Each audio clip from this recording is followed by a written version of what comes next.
you would have waiting seasons in your life. And if you don't learn how to wait well, if you don't learn what to do in a waiting season, you would keep repeating the class and carrying over. Not repeating the class as far, you will never get out of the waiting season. You'll keep repeating the class in terms of you being frustrated and depressed and tired in a waiting season because you've not learned how to wait.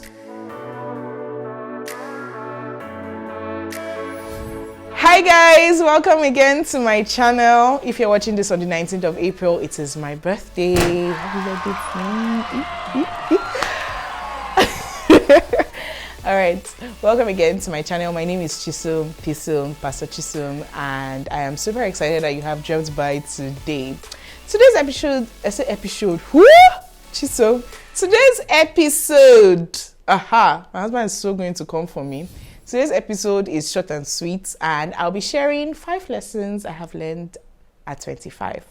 Do you know, I feel so odd accepting that I'm 25 because I don't feel 25. I was watching one video the other day.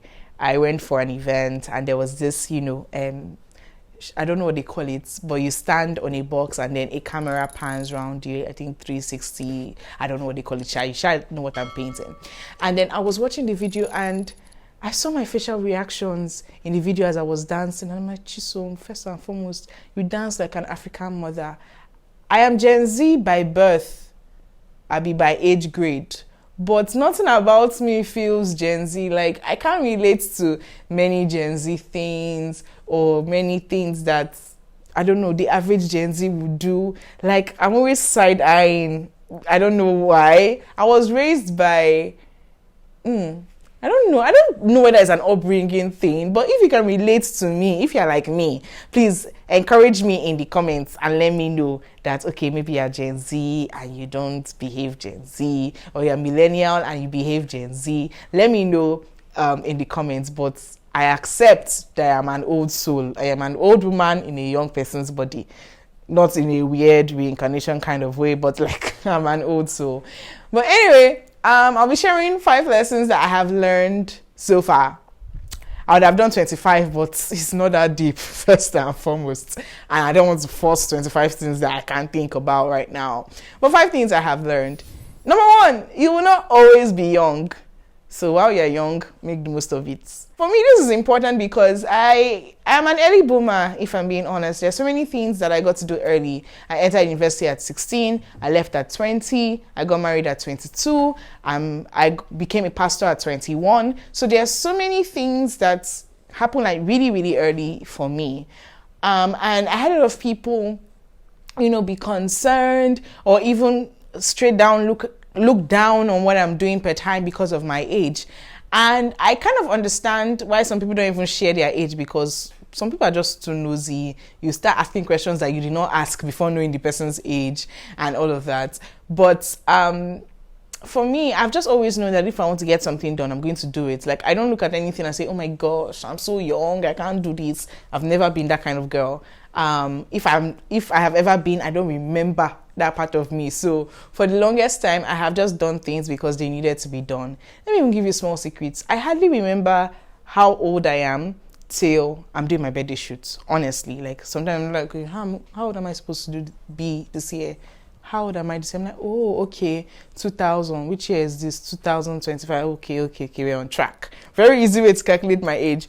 But I have just never done things because of my age. If it was like that, I will not do anything. I will not be married. I will not be a pastor. I will not work where I'm working. Like, I have just never been fascinated or dissuaded by my age. Also, on the other side, I have never been one to be scared of getting old. Like, there's some people that say, 25, oh my God. 30, oh my God. Like, in my head, when 30 comes, okay, I'm 30, okay. What was I doing before then? Like, I don't tie anything to my age, and I don't think you should, because it's a very faulty concept, right? There's some people that get married at 22 and they're sitting out and they're doing so well. There's some people that get married at 32 and they have the most beautiful marriages ever. Your age should not be a determining factor of whatever you should do per time, except when it comes to things of legality. Like, you shouldn't marry underage. It's statutory rape right? So don't do that. Don't drink underage. Don't even drink at all, because how helpful is it? Don't drive underage. So if it's not a legal thing, please don't limit yourself because of your age. That's one thing I learned early, and I am totally unashamed of. The second thing that I have learned in my years so far is to take care of myself. And honestly, this is still work in progress. Because a while back, like 2-3 years ago, I was looking through my bank statement and just trying to figure out where my money was going month on month. And then I was looking at it and I'm like, the only thing I spent on myself for a period of like 3 months was buying ice cream at Cold Stone. Like, I did not buy myself a single pair of shoes or clothes. Let's not even look at the vain things, as it were. I did not buy myself a course. I did not like save aggressively.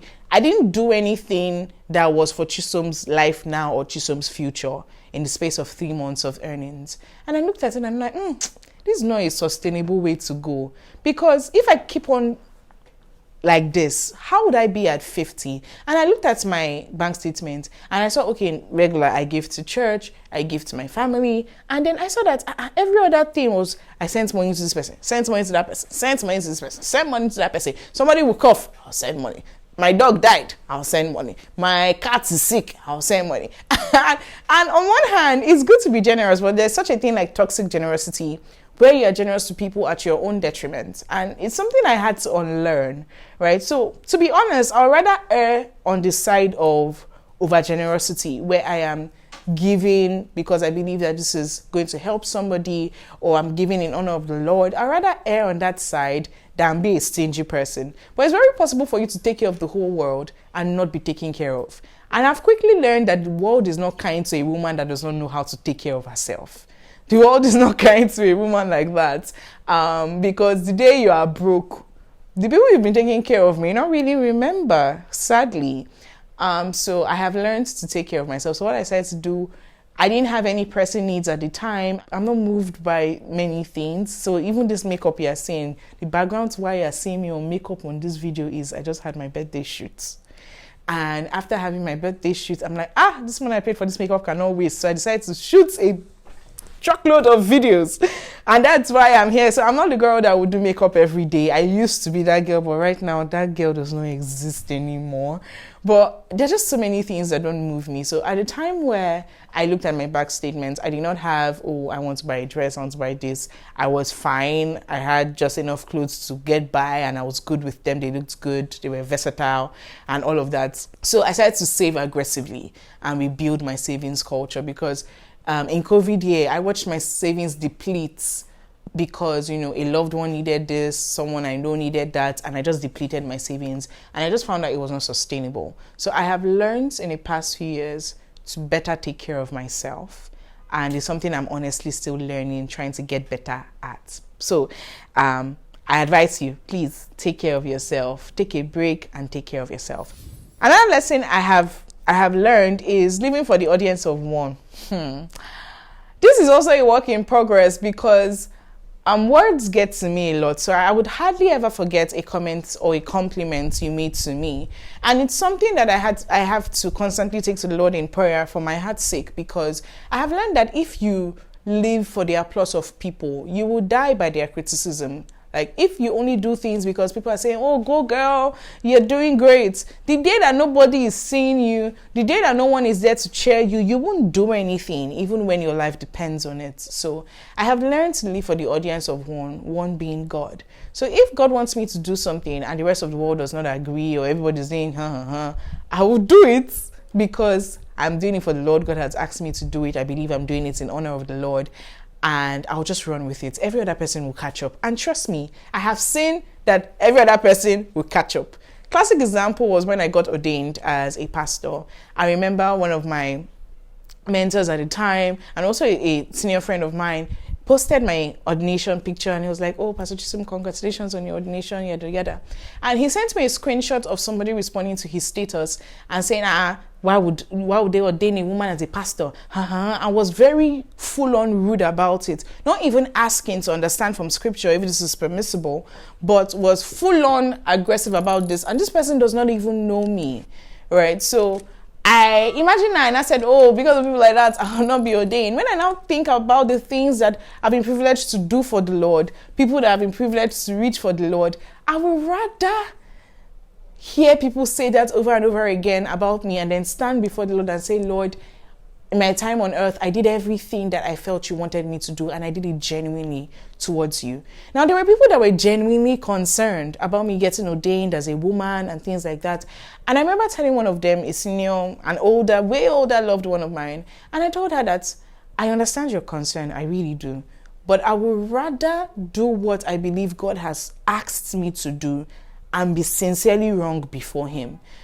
Because I am not trying to get ordained to prove a point that, oh, what a man can do, women can do as well. In fact, far from it. I ran away from my ordination for the longest time. But I was telling her that I would rather get to the Lord and then hear him tell me, "Oh, Chisom, this is not what I wanted you to do." And I'll be fine with it. Like, he sees my heart. He knows that I did it genuinely. He knows that I did it because I believe that this was what he asked me to do. But in the unlikely chance that I've gone to go and bear and I've done what he now asked me to do, at least he's the one that will judge me, and he judges knowing my heart and my intents in the season. So I have learned to live for the audience of one. People will catch up. Because I see a lot of people in this world that do bold, rubbish things. And they do it with so much boldness. And then it gets so funny that the same crowd that criticizes you is the same crowd that follows you and makes you trend. It's so funny. So I have learned to live for the audience of one and allow the whole world to catch up. Another thing I've learned a bit of the hard way is, even though you're an early bloomer, if you're an early bloomer like me, you still have waiting seasons. So I got married when I was 22, right?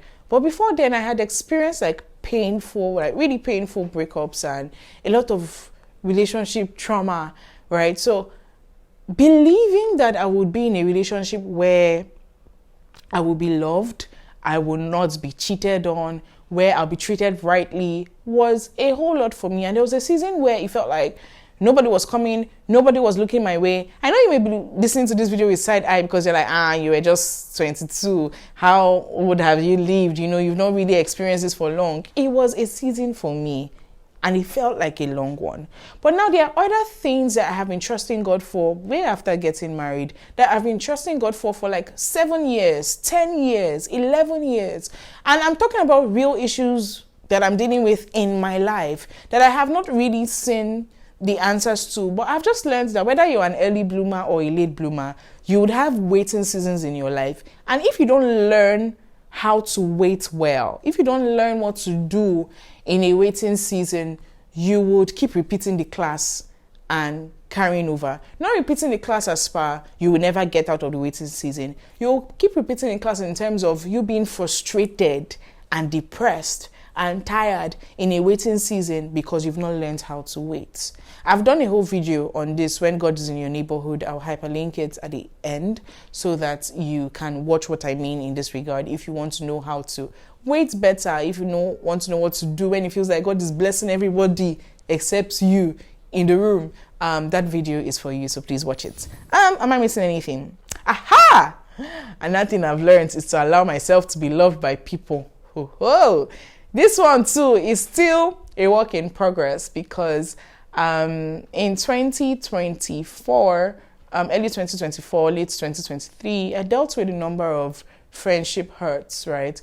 And I'll talk about this a bit more in a series that I'm running on my channel. I don't know if the series will be live by the time you're watching this, but I'm running a series on Diaries of a Pastor's Wife, or Diaries of Peace. I'm not sure what I'm going to call it yet, but I'm running that series talking about, things that your pastor's wife may not talk about or may not tell you, but I just feel like more people should know about. And I dealt with a lot of friendship hurts in that period. It's very dynamic making friends as a pastor, or even a pastor's wife, because the dynamics in your life are just very different. Like, you can't trust everybody. That's the sad reality of things. You can't trust everybody. It's not everyone you can confide in, because there's some people you have to lead. You can't place the burden of them being there for you in the same way you have to be there for them.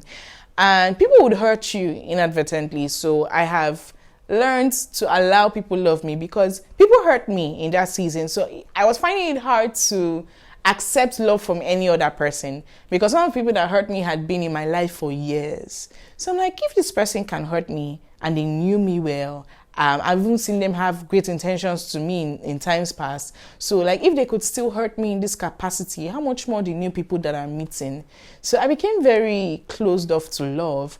But a mentor of mine told me something. He said that you can't punish people that God brings to you for the mistakes of people that God has taken from your life, or mistakes of people that have left, if I'll put it that way. And it really stuck with me, and I'm learning to do better by it. I am better for it, honestly.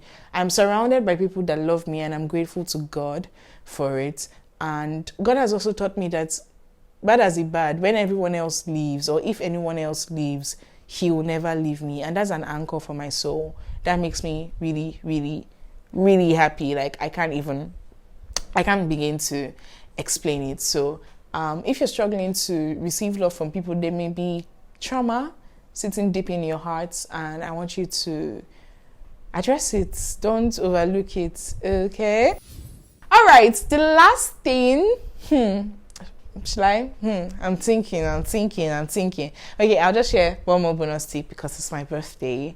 The last thing I've learned to do is obeying God just because. Obeying God just because. 2 years ago, God asked me a question. He said, Chisom, if I ask you to do something and you see no physical reward or benefit for it, would you still do it? And it was a question I sat with for a long time, that because many times when we expect God to lead us, we expect Him to lead us to do something so sacrificial, and many times He does. And then we expect that when we do that sacrificial thing, shortly after He'll reward us, and then we'll tell the stories, oh, sacrifice for God, He'll reward you. But it's not always like that, because if you view your relationship like that, you are bringing a transactional element to your relationship with the Lord, and it's simply not supposed to be that way.